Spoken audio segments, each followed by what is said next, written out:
Welcome. In this video, I'll show you how to import HTML into Constant Contact. All right, so first up, go ahead and make sure that you have your Constant Contact account. Now, once you're in here, just go ahead over to email. All right, click on email.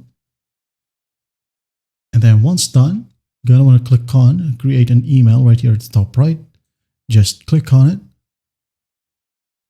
Wait for it to load. Now, once it loads, as you can see here, we have start from blank, convert from PDF, or build with HTML. All right.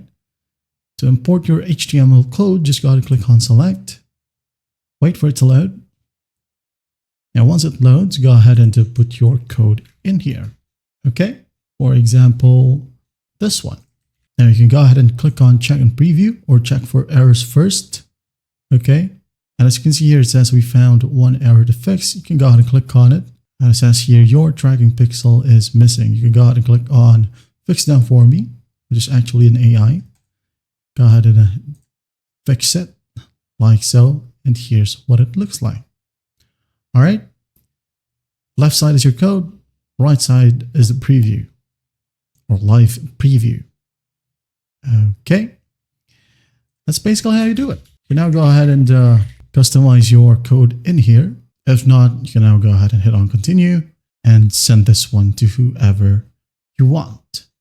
Well, I hope this video helps and I'll see you in the next one.